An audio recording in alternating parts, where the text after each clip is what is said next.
acontece. E uma das grandes causas, das grandes razões de tanta gente em depressão, de tanta gente que se suicida, de tanta gente que está por aí desiludido com a vida, é a tal da frustração. As pessoas hoje respiram muitas frustrações. Se é um empresário falido, é a esposa que foi traída, o marido que foi traído, a mulher que foi abandonada, o marido que foi abandonado, o filho, a filha que foi abandonada. É o jovem que se desiludiu com a vida porque tentou passar aí para entrar na universidade várias vezes, não conseguiu. Ou que simplesmente acabou o namoro e ele tinha investido muito nesse namoro e agora ele está triste e desiludido. E as pessoas por essa razão elas entram em depressão. E as pessoas por essa razão se matam. Elas tentam e às vezes conseguem pôr fim na própria vida. Lidar com frustração não é coisa fácil. Isso provoca dor no coração. As pessoas estão aí desiludidas. As pessoas estão aí amarguradas. O que está por trás de tanta frustração? Qual é a reação que as pessoas esboçam diante das suas frustrações? Mais do que isso, como o nosso Deus, Ele age nas frustrações. Vamos conversar sobre isso nessa noite. Para tanto, eu quero te convidar a abrir a Bíblia. O Evangelho escreveu segundo São Mateus, capítulo 26. E nós vamos ler do versículo 51 até o versículo 54. Evangelho de Mateus, capítulo 26, do verso 51 ao verso 54. Para a gente ver essa questão da frustração. Como é que ela se dá? Como é que o nosso Deus a resolve? Isaías 26, verso 51.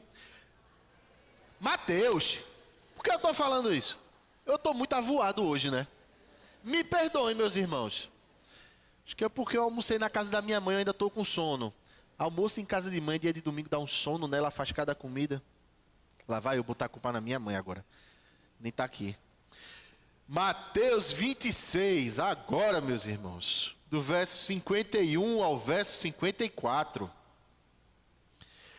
E eis que um dos que estavam com Jesus, estendendo a mão, sacou da espada e golpeando o servo do sumo sacerdote, cortou-lhe a orelha. Então Jesus lhe disse: embainha a tua espada, pois todos os que lançam mão da espada, a espada perecerão. Acaso pensas que não posso rogar a meu Pai, e Ele me mandaria neste momento mais de 12 legiões de anjos? Como, pois, se cumpririam as Escrituras, segundo as quais assim deve suceder? Vamos orar mais uma vez? Pai, se a Tua palavra, Senhor, tão relevante, tão impactante, Deus, tão envolvente, que no nome de Jesus, o Senhor agora, Pai, nos coloque nesse universo da Tua palavra, Deus. Que o Senhor nos faça emergir nesse universo da Tua palavra, Pai.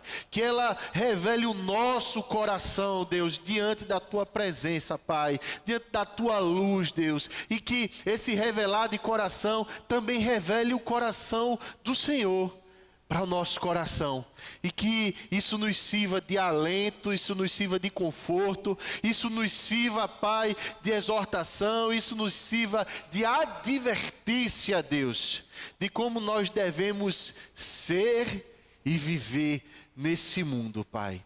Muito obrigado pela Tua palavra, Deus. Esvazia agora, Pai, o nosso coração e enche o nosso coração da Tua palavra, no nome de Jesus. Amém e amém. Jardim do Getsemane. Ou talvez para Pedro, Jardim das grandes frustrações. Jesus Cristo, Ele estava ali com seus discípulos e aguardava a chegada daquele que o iria trair. Ele estava ali com os seus discípulos, e os seus discípulos ainda acordando, viram uma comitiva chegar para prender Jesus Cristo, que até então tinha ensinado aquela mesma comitiva no templo. E vendo chegar aquela comitiva, algumas coisas se sucedem. Os 4 evangelhos reportam a notícia da prisão de Jesus, cada um ressaltando um aspecto e apanhando todo. A coisa aconteceu mais ou menos assim: chega a comitiva, o traidor se anuncia, ele beija o rosto de Jesus. Jesus Cristo percebe da prisão, os seus discípulos percebem da prisão.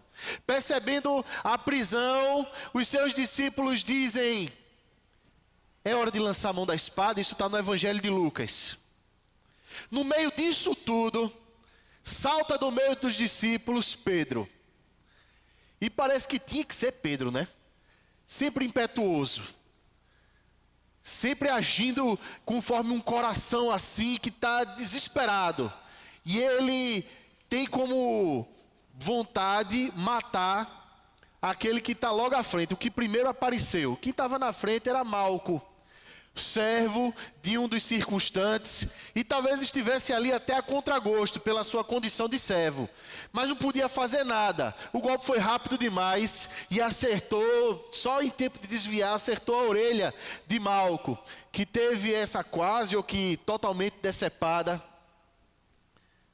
Antes disso, Jesus ainda responde uma pergunta da comitiva, aquela comitiva que o veio prender, pergunta assim: quem é Jesus? Jesus disse: eu sou.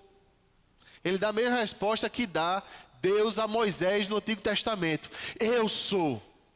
O Pai estava ali presente, Deus estava ali presente. E o poder dessa palavra fez aquela comitiva cair no chão. E aí é depois disso que os ânimos se exaltam, as pessoas se levantam. É agora de lançar a espada, de lançar a mão da espada. Pedro corre, vai lá, decepa a orelha do homem, querendo matar. Jesus Cristo: para! Pedro, para, Pedro. Está no Evangelho de Marcos. Basta! Não é hora. Que isso, Pedro? E aqui em poucas palavras, como Jesus Cristo sempre fazia, tem uma lição que serve para todos nós, de como o mundo é, de como o mundo lida com frustrações, de como nós devemos lidar. Ele faz isso através dessa denúncia de um estado de coisas, de como é que a realidade está posta para todos nós. Não só para Pedro, mas a grande questão é que todos nós reagimos às frustrações de uma certa forma. E, naturalmente, a gente não pode uniformizar todas as reações, mas, via de regra, de maneira geral, a gente vê essa frustração tendo como reação nas atitudes de Pedro. A gente lida de forma muito semelhante a que Pedro lidou. E por que Pedro se frustrou? Até então, Pedro ele não aceitava o fato de Jesus se entregar. Jesus Cristo já tinha falado isso. E aí Pedro, ele fala assim: não faz isso, tem compaixão de ti. E aí Jesus responde: arreda, Satanás, porque você não cogita das coisas de Deus. Pedro tinha muitas razões para se frustrar. Pedro, inclusive, tinha medo dele mesmo ser o traidor. Aliás, certo biógrafo de Pedro e dos 12 apóstolos, ele diz que Pedro, dos 12 apóstolos, era aquele que recolhia mais razões para se sentir um traidor. Foi Jesus que disse a Pedro: arreda, Satanás. Foi Jesus que disse a Pedro: quem eu não lavar os pés não tem parte comigo. E é Pedro que pergunta: sou eu que vou trair? Pedro estava com medo de ser o traidor. Ele não queria esse negócio. E ele vai dar provas que ele não é o traidor. Ele não queria lidar bem com ele não lidava bem com essa coisa da frustração. Aliás, quem lida? Quem de nós lida com essa coisa da frustração bem? Só que Pedro, ele era uma pessoa extremamente expansiva, né? Ele esboçava as reações de forma muito pública. Ele não se interessava pela opinião de quem quer que fosse. E ele simplesmente reagia e fazia, e aí ele o fez. Quem é que consegue ficar sem o objeto do seu desejo? Pedro não conseguia. Pedro não conseguia conceber a ideia de viver num mundo sem Jesus, porque esse Jesus significava a libertação de Israel. E como ele não aceitava muito bem a morte de Jesus, como ele não aceitava muito bem um Jesus fraco, um outro biógrafo ainda diz assim, que Pedro, quando viu que aquela comitiva cai ao chão, ele acha que era hora de agir, que era hora de fazer, que era hora de se rebelar contra Roma e que ia começar um negócio ali diferente. Aí Jesus Cristo reprova. A gente não lida bem com frustração. Porque a frustração dá essa sensação que a gente gastou tanto tempo em vão. A frustração dá essa sensação de que a vida sem as realizações da gente, sem os sonhos da gente, ela não vale a pena ser vivida. A frustração, ela nos traz a percepção clara de que a vida privada ou alienada do objeto do nosso desejo, das nossas realizações, ela não tem valor.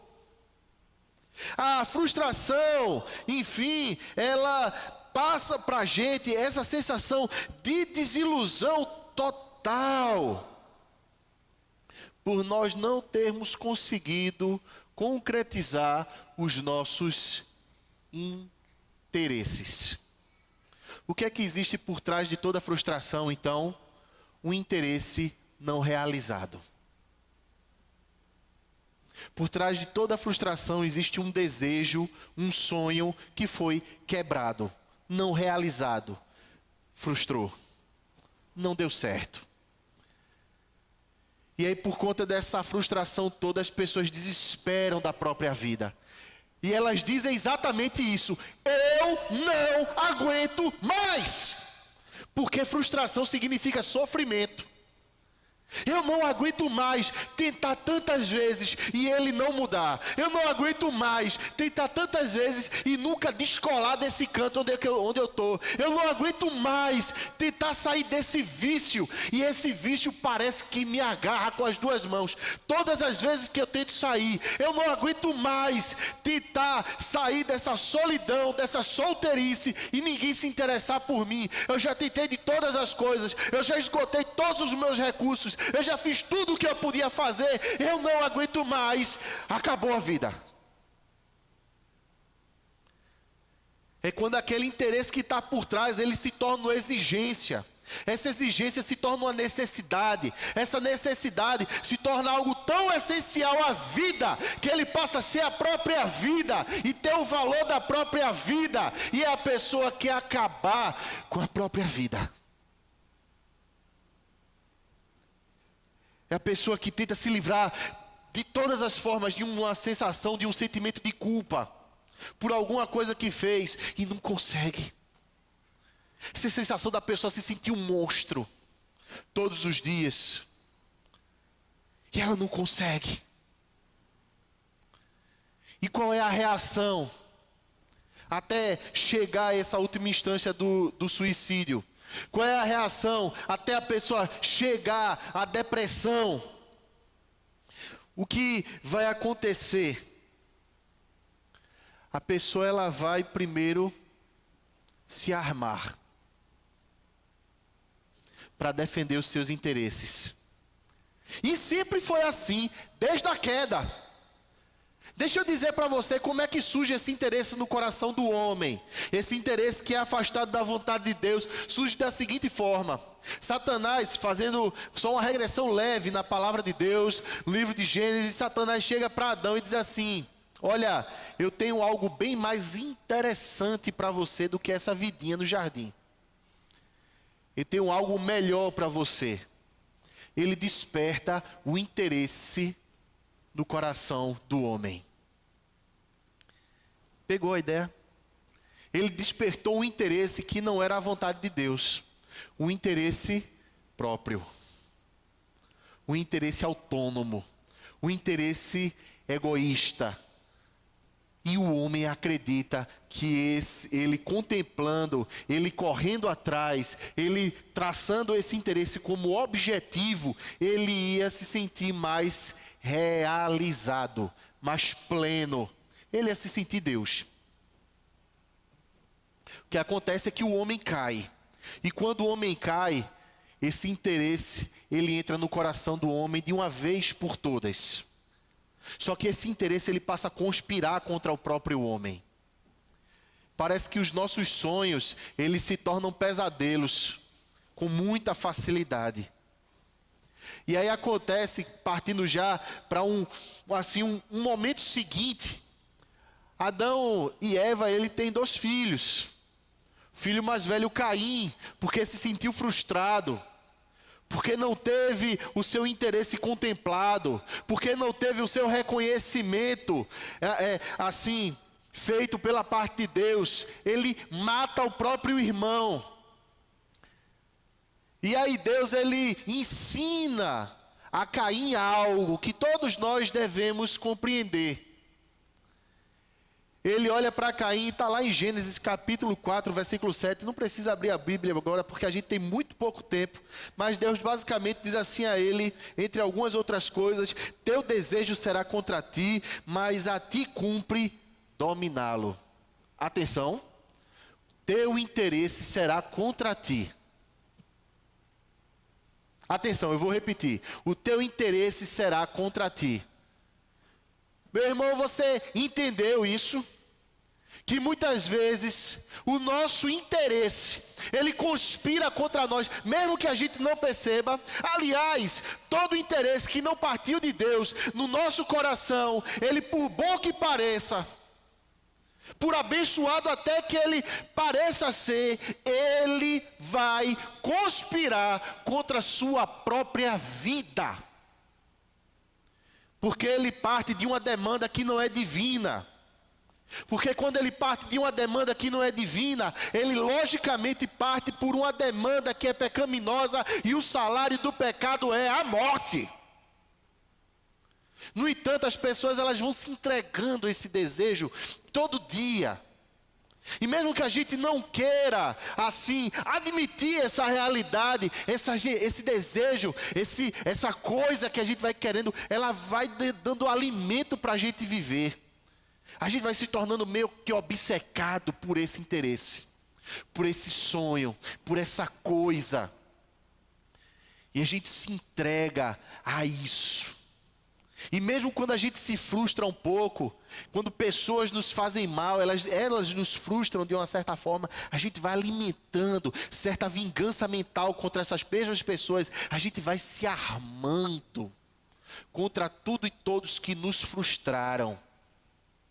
A gente escolhe o objeto da nossa frustração. A gente escolhe o culpado da nossa frustração. A gente diz assim: o culpado é ele. E parte para cima armado. O culpado é ela. Parte para cima armado. O culpado é o filho, o culpado é a filha, o culpado é o patrão. E aí nós traçamos sonhos para provar para todo mundo que a gente pode. Porque é difícil demais viver com a frustração. E nós vivemos esses dias que os nossos desejos não podem ser frustrados. Inclusive na criação dos filhos, o que se diz de forma geral é o seguinte: não frustra ele não, porque ele pode crescer uma criança frustrada e reprimida. Não fala isso para ela não. Não diz isso, não reprova. Meu corpo, minhas regras, deixa ela em paz. Esse rapaz aqui, ele brinca assim. Eu brinco assim com ele também. Esse que está ficando vermelho. Mas se diz isso: meu corpo, minhas regras, deixa ela em paz. É o tempo dos empoderados. É o tempo das pessoas que escolhem os seus messias pessoais. Os Bill Gates, os Steve Jobs, o Silvio Santos. E dizem assim: se ele conseguiu, por que eu não?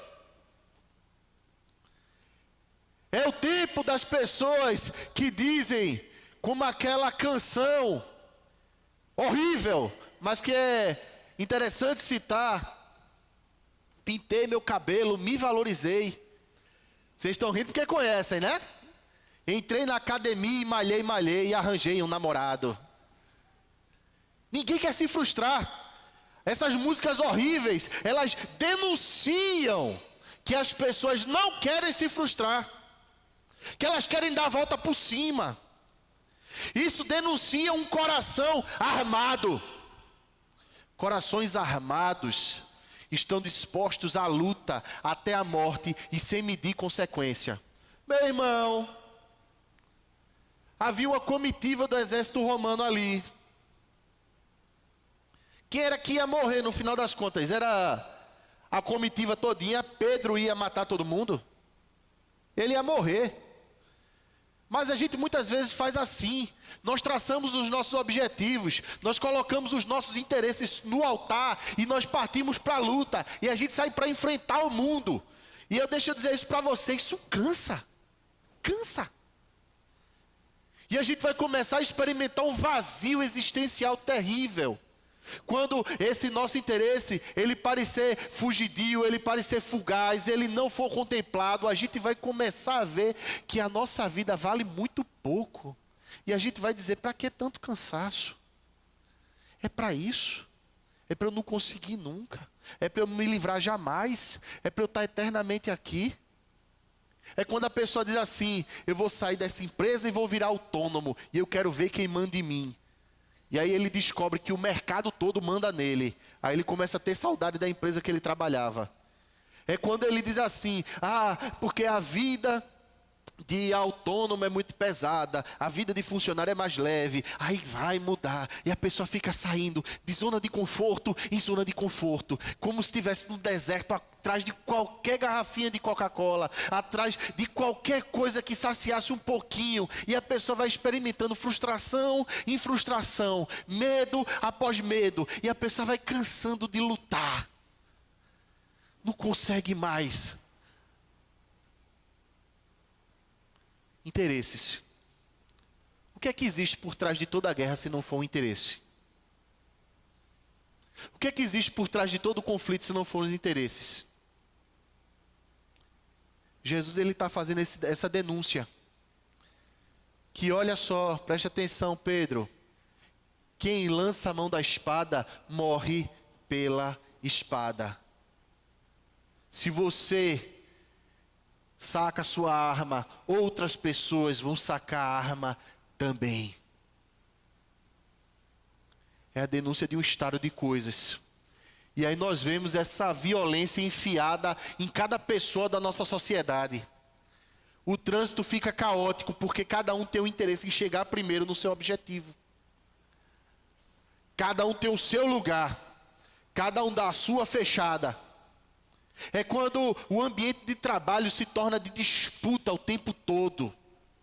É quando no ambiente familiar, até aquele filho que parece que tem, assim, a personalidade mais forte, ele se sobrepõe ao filho que tem a personalidade mais fraca, e às vezes até os próprios pais. É ele que dita a regra e a batuta das coisas todas que vão acontecer na casa.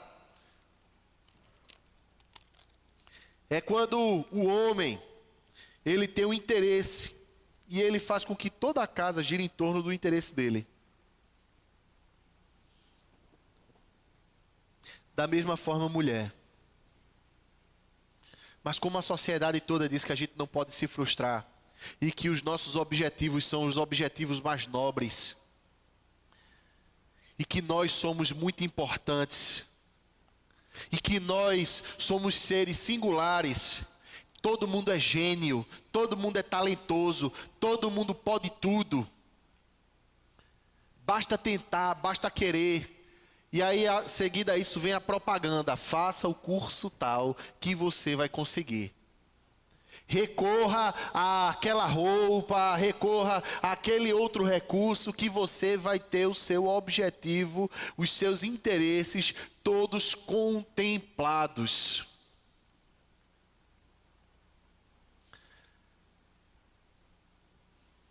Por trás de toda frustração tem um interesse. Por trás de toda frustração tem um interesse. Esse interesse não contemplado, o que a gente quer tanto, nos leva à agressividade. E a gente vai tornando o mundo esse lugar inóspito, violento, que dá medo. E a gente passa a olhar com suspeita para todas as pessoas. Como a gente passa a olhar com suspeita para todas as pessoas, muitas pessoas que tentam suicídio, elas dizem: ninguém me compreende. Ninguém tem a capacidade de me compreender. Olha, 7 bilhões no mundo de pessoas e ninguém me compreende. Essa pessoa é mais difícil do que cubo mágico, não é? É complicado viver. Mas é porque se alimenta essa suspeita de todo mundo. É porque a mulher se despede do marido com medo que ele crie interesse em outra. E ela tem que estar monitorando ele no WhatsApp o tempo todo. Estás aonde? Estás fazendo o quê? Manda uma selfie, faz isso, faz aquilo. É porque o marido morre de medo da esposa. E ele tem que estar o tempo todo dando satisfação a ela. Porque ele não sabe quando é que ele vai levar outra bronca. A gente vive olhando um para o outro com essa suspeita. Isso porque por trás tem esse interesse. Isso dói muito. O que a gente faz? Preste atenção. Quem lança a mão da espada, morre pela espada. Em outras palavras, Jesus está dizendo assim: quem vive segundo esse mundo vive, vai morrer segundo esse mundo diz que a pessoa deve morrer. De forma violenta, e eu não estou falando isso de forma literal, mas vai morrer em batalha. No meio da confusão toda. Vai ser mais um. E vai ser soldado sem rosto. É só mais um. Morreu. Virou estatística. Cuidado, meu irmão. Deixa eu fazer uma pergunta para você agora. Pensa bem direitinho no teu coração aí. Qual é o teu maior interesse nessa vida? Qual é o teu maior interesse nessa vida? É a realização profissional? É a realização social? Se é essa menina que de repente quer ter o rosto daquela hora, o corpo daquele momento, o cabelo daquele jeito para ser aceita. Você é o rapaz que vai para a academia todo santo dia, que toma whey, que come batata doce, né? Muito frango grelhado, né? Para você não se encaixar fora daquele grupo, ser elencado entre os excluídos, mas está lá incluído. Você é aquela pessoa que quer ter as roupas que denunciam sucesso. Qual é o seu maior interesse? O que é que você quer mais nessa vida? Segunda pergunta que eu vou fazer para você. Está dando certo? Sua vida está melhor? Você tem medo de uma vez realizado perder o que você realizou nessa vida? Como é que você lida com a perda daquilo que você conquistou? Talvez você seja autônomo. Como é que você lida com a possibilidade da falência? Como é que você lida? De repente você é casado. Mas como é que você lida com a possibilidade de muitas brigas em casa? Como é que você lida com a possibilidade da demissão? Como é que você lida, meu irmão, minha irmã, com a possibilidade de você não passar no vestibular? Como é que você lida com a possibilidade do seu namoro acabar? Esse mesmo que você investiu tanto tempo nele. Como é que você lida com isso? Você tem medo que essas coisas aconteçam? Como é que você lida com a possibilidade da doença na sua vida? Você tem medo que essas coisas aconteçam com você? Já aconteceram com você e você não sabe como é que lida com elas? Vamos pensar aqui agora como é que o nosso Deus age nas nossas frustrações, nos nossos medos, nas nossas dores. Como é que o nosso Deus age no meio disso tudo?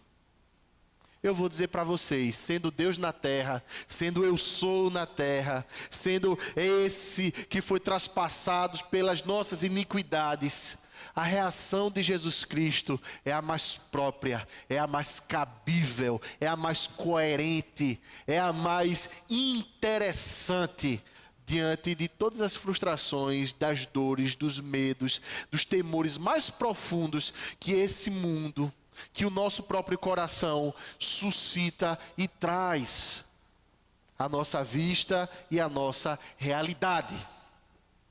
Preste atenção que Jesus ele fala assim que sempre vai ter alguém mais forte do que você. Quem lança a mão da espada morre pela espada. Sempre vai aparecer alguém mais forte do que você. É impossível você ser o mais forte de todos, todo o tempo nesse mundo. O tempo de todo mundo passa. Todo mundo algum dia vai virar uma espécie de museu. Pelé era o ótimo na época dele, mas Pelé se aposentou. Do mesmo Michael Jordan, Magic Johnson, todos esses atletas, todos se aposentaram. Todos os autores faleceram. E surgem os da atualidade, que esses sim são os craques. Esses são os melhores. Talvez eles não se comparem, ou eles se comparem, mas eles são os que vivem hoje. Sempre vai aparecer alguém depois. Morre pela espada. E o vitorioso vai permanecer e você vai passar. Olha só. Alguma hora, a sua luta vai terminar na sua derrota. É o que Jesus está dizendo. Em algum momento, a sua luta vai se tornar a sua derrota se você viver como o mundo vive.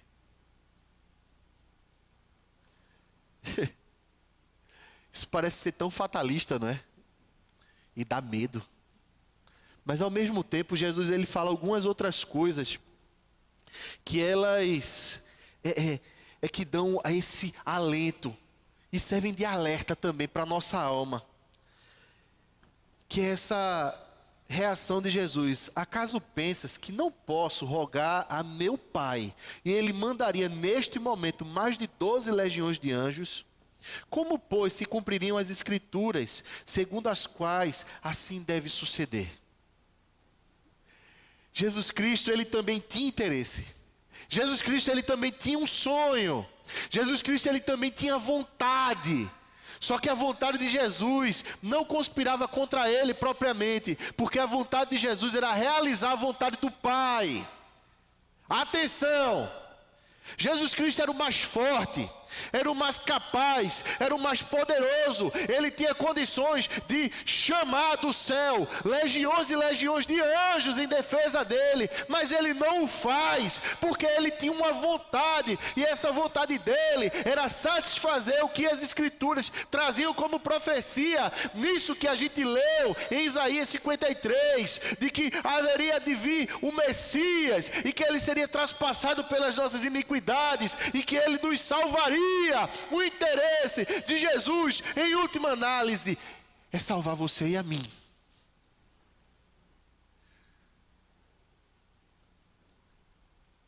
Esse é o interesse de Jesus. É tirar a gente dessa realidade do mundo.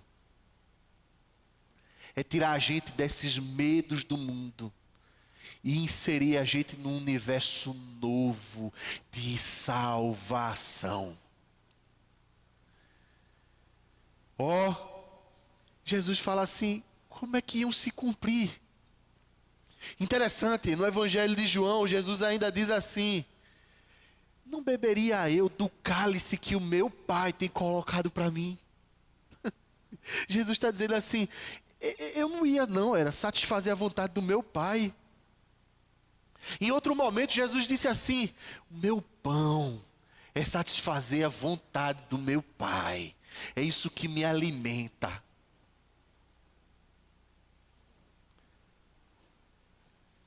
Jesus, nas palavras dele, fala que o maior interesse que todos nós devemos ter nessa vida é amar a Deus sobre todas as coisas.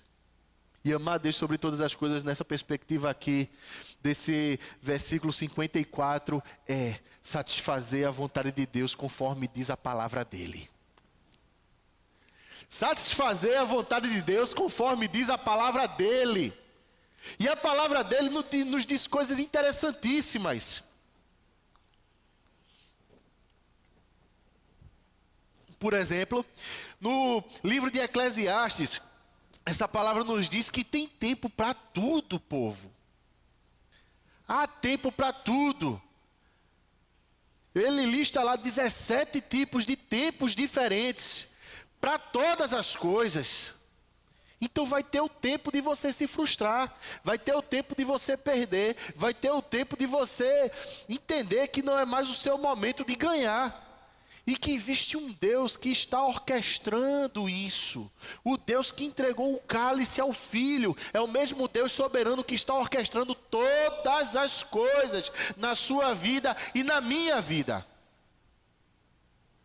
Ele é soberano. E Ele faz e desfaz todas as coisas na vida da gente.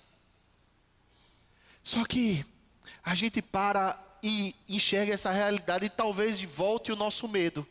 E a gente diga assim, então quer dizer que esse Deus soberano, que Ele tem tanto poder, que Ele faz todas as coisas, que Ele quer que eu obedeça a palavra dEle, ainda assim, mesmo eu obedecendo a palavra dEle, Ele pode me fazer perder alguma coisa na vida? Ele pode não permitir que, por exemplo, eu passe no vestibular? Ele pode permitir que, por exemplo, amanhã eu seja demitido?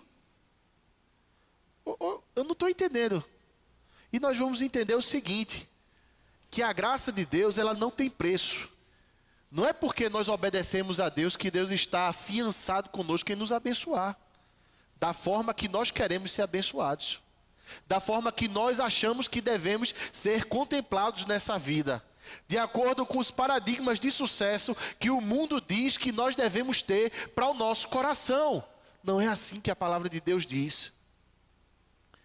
Mas a palavra de Deus te garante uma coisa, que o choro ele pode durar uma noite, mas que a alegria vem pela manhã.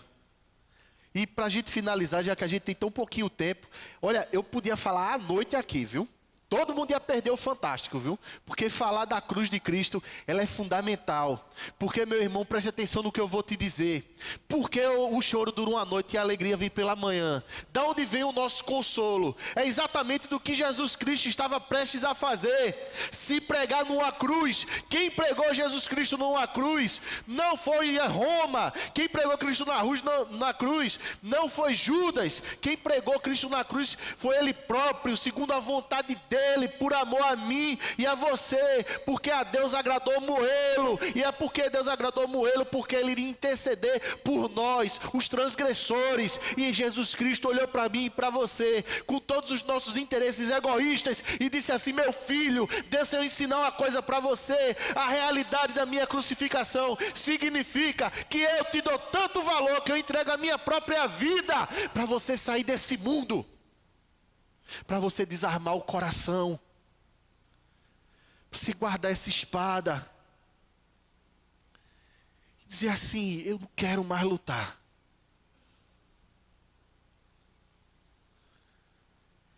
Eu não preciso mais lutar. Porque eu tenho quem lute por mim. E o nome dele é Jesus Cristo, e ele morreu numa cruz. Eu tenho quem lute por mim. E Ele pode todas as coisas. Porque a cruz de Cristo não significa que a morte tem a palavra final. A cruz de Cristo significa que depois da cruz vem a ressurreição. Significa que você não está fadado ao fracasso. Você está debaixo da mão de um Deus que te ama e quer te fazer ressuscitar. A morte não tem palavra final sobre a sua vida, porque a morte não é mais sua dona. Você foi comprado por Deus, e agora o dono da vida, o autor da vida, aquele que ressuscita mortos, ele pode fazer ressuscitar o teu coração quebrado. pode refazer tua vida inteira.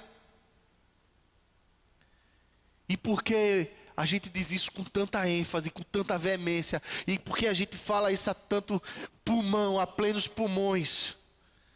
Pela terceira e última coisa que eu vou dizer para você.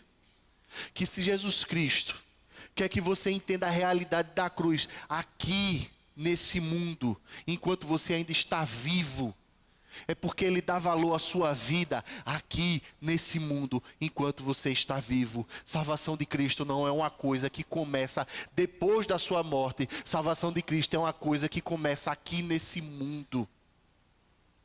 Porque salvação de Cristo significa você se entregar nas mãos daquele que pode prover para você, não aquilo que você quer, mas tudo aquilo que você precisa. E deixa eu dizer isso para você.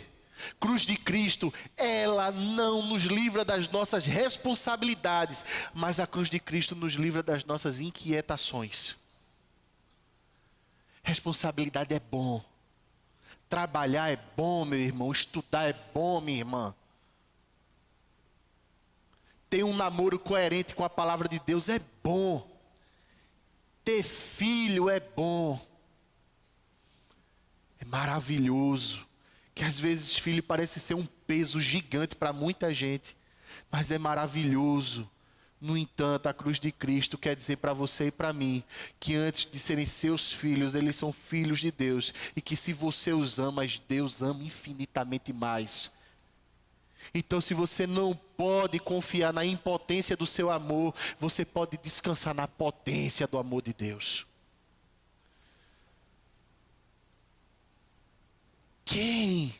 Quem intentará acusação contra os eleitos de Deus? Se é Ele que os justifica. Quem pode tirar você da mão de Deus? Quem pode prover como Deus provê? Se hoje há escassez, se hoje você se frustrou, meu querido, se você experimentou como eu experimentei, meus queridos irmãos, a experiência da falência, da quebra, saiba disso. E eu falo isso, meu irmão, porque isso foi uma vivência de Deus comigo muito forte. Quantas vezes, meu Deus, eu chorei. E eu chorei no colo da minha esposa. Hoje Deus me chama para o ministério integral. Mas antes eu dividia. E aí, pelos anos de 2007, 2008, Deus me convidou à falência. E eu tinha um medo daquele negócio, porque era o meu ganha-pão, na minha cabeça era isso. Eu vivia o ministério, mas o ganha-pão era da fazenda. E eu gostava. É uma delícia você colher, é uma delícia você plantar, é uma delícia você criar, é uma delícia você olhar para o céu cedo, você experimentar aquele friozinho gostoso da manhã e do fim da tarde, você experimentar a chuva caindo em você. É uma maravilha, meus irmãos. E Deus me convidou à perda de todas essas maravilhas. Deus me convidou à perda de todas essas coisas, de amparar cabritinho que nasceu, de carregar a ovelha doente, de conduzir boiada, eita coisa boa, de andar de cavalo, de se sentir dono. Deus me convidou à perda de todas essas coisas, para ganhar intimidade com Ele. E eu não troco isso por nada. Eu não troco isso por nada. Eu não troco isso por nada. Meu irmão, sabe o que vale a pena nesse mundo? Intimidade com Deus na palavra dEle. Porque eu vi que eu posso prescindir de todas as coisas que Ele provê. Ele me convida a outra coisa. E até o trabalho, meu irmão, Ele te convida. Mas faça saber ao seu coração hoje que aquilo que vem no final do mês, ou nas quinzenas, ou semanalmente, ou diariamente, que cai no apurado, é produto da graça dEle. é produto da mão dele. Que a saúde que você tem todos os dias é produto da graça dele. Porque a gente vive nesse mundo de espada. A gente vive nesse mundo de agressividade. E se não fosse a graça de Deus, todos nós já teríamos uns destruídos aos outros. E quanto mais a gente se afasta dessa graça, mais destrutivo a gente fica. E quanto mais aproximado dessa graça, mais construtor a gente se torna. A gente sonha mais, porque o nosso Deus, ele vai mostrando a vontade dele, e ele vai deixando a gente não com medo, mas ele vai tornando a gente superior às circunstâncias, e vai dizendo assim: meu filho, tá vendo essa frustração aqui que você viveu? Ela não foi suficiente para lhe destruir. Aquilo que não lhe destrói, meu filho, lhe fortalece, meu filho. Para de medo, se entrega. Não tem medo de tentar algo novo, inédito na tua vida, não. Vai fundo, meu filho. E aí você vai. E você descobre que a vida vale a pena não pelas realizações, mas por tudo aquilo que Deus tem colocado no teu coração como verdade. Não entregue o seu casamento, meu irmão. Não entregue o seu casamento não, minha irmã. Não é hora de se afastar do seu esposo, não é hora de se afastar da sua esposa não, meu irmão. É hora de você perseverar em oração e descobrir qual é a vontade de Deus. E talvez você vai descobrir que tem um interesse tão arraigado no seu coração, que esse seja o interesse que esteja acabando com o seu lar. Talvez você descubra que você introjetou tantos interesses nos filhos no coração dos seus filhos, que o coração deles se tornou tão afastado de você, que ele se isolou no quarto dele. Porque o coração dele desejou uma coisa que ele não precisava. Tantos computadores, tantos apetrechos, tantas coisas, e você mesmo que deu.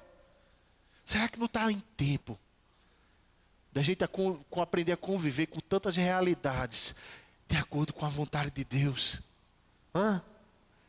Deixa eu te fazer esse convite, meu irmão, para o teu coração parar de doer. De você sofrer sem necessidade.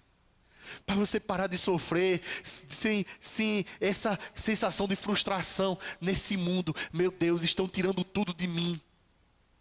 Se todas as coisas pertencem a Deus, estão tirando o que de você? Se você é só instrumento, estão tirando o que de você? Será que não está na hora da entrega à graça de Deus? E em vez de amargurado, você tornar o coração grato. E você agradecer a Deus a dádiva da vida. Porque você entendeu que essa quantidade de desejo no seu coração que provoca tanta dor, não tem outra raiz senão a do pecado. E que esse Deus proveu salvação para o seu pecado. E em provendo salvação para o seu pecado, você está grato. Você está salvo. E você entendeu que a sua vida pertence a Ele. E que tudo aquilo que de fato você precisar, Ele vai dar. Você acha que Deus não precisa, você acha que Deus não sabe que você precisa de um emprego? Você acha que Deus não acha, não sabe? Tem gente que faz um Deus tão pequeno, foi o que Pedro fez. Jesus Cristo precisa da minha ajuda. Vou salvar Jesus. Para com isso, Pedro. Basta, sai, Pedro. Oxe, tá doido, é? Isso é grifo do autor, eu que estou falando isso. Mas Jesus diz assim: eu me entrego e é por você. A última pergunta agora que eu vou fazer para você é essa. Você se interessa por entregar sua vida a Jesus? Você se interessa por viver uma vida que não procure agradar a você mesmo, mas procure agradar a Deus? Seja bem-vindo a esse círculo de Deus. O círculo da vontade dEle. A vontade soberana dEle. Você parou de lutar contra si mesmo e contra o mundo. E agora você conseguiu dominar esse interesse, esse desejo, essa coisa que está dentro de você. Não pela sua própria força, mas pela força do Espírito Santo. Expectativa que eu alimento no meu coração, meu irmão, nessa noite, é que você tenha entendido essa palavra. Que se você não conhece ainda esse Jesus Cristo Salvador, se você se encontra aí nesse estado de sofrimento, por conta de tantas frustrações, de tantos medos que estão no seu coração, que você entregue a sua vida a Ele agora. E que se de repente você se perdeu pelo caminho, e foram te oferecidos outros interesses, e você mudou o curso da sua vida para esses interesses e não para a vontade de Deus, que hoje você volte, redirecione, repense, entregue e descanse. Porque Deus vai fazer a obra dEle e a vontade dEle, porque Ele é soberano, justo e bom. E a nossa reação é somente agradecer a Ele. Vamos orar? Pai, nós te agradecemos, Deus, pela Tua palavra, que desarma o nosso coração, Deus, que nos faz entender a Tua vontade maravilhosa para a vida da gente, porque a realidade da cruz nos liberta. Te agradecemos por isso, Pai. Muito obrigado, meu Deus. Muito obrigado pela realidade da cruz. Porque a morte não tem a palavra final. Porque nós somos ressurretos em Cristo Jesus. Porque nós não estamos fadados, Deus, à morte eterna, mas somos salvos pelo Senhor. Porque nós não estamos fadados, Deus, a simplesmente viver a cada dia a sensação da morte e do medo se apoderando da gente, mas a gente pode viver essa vida como que na eternidade, sonhando simplesmente satisfazer a Tua vontade, boa, perfeita e agradável. Muito obrigado, Deus, porque o mundo não gira ao redor de nós mesmos, mas nós giramos ao redor do Senhor, que é o centro do universo, Pai. Obrigado pela obra da cruz, Senhor. Obrigado pela obra da cruz, Pai. Que essa obra da cruz é que nos liberta. Ela que nos faz entender, Deus, que o Senhor tem interesse na nossa vida. Ela que nos faz entender, Deus, que o Senhor quer que a gente compreenda essa realidade em vida, para a gente entender em vida que o Senhor é soberano, não só simplesmente depois da morte, mas o Senhor é soberano, justo, bom e manifesta todos os Teus atributos aqui nesse mundo. Muito obrigado, Senhor. Abençoa-nos, Pai, e enche o nosso coração, para que a nossa semana, para que o nosso mês, o restante desse ano, aliás, Deus, a vida da gente seja diferente, Pai. E a gente não tenha setembro amarelo, mas a gente tenha setembro da cor do Teu amor, cheio do Teu amor, cheio da Tua graça, cheio da paz que excede a todo entendimento. Em nome de Jesus, amém.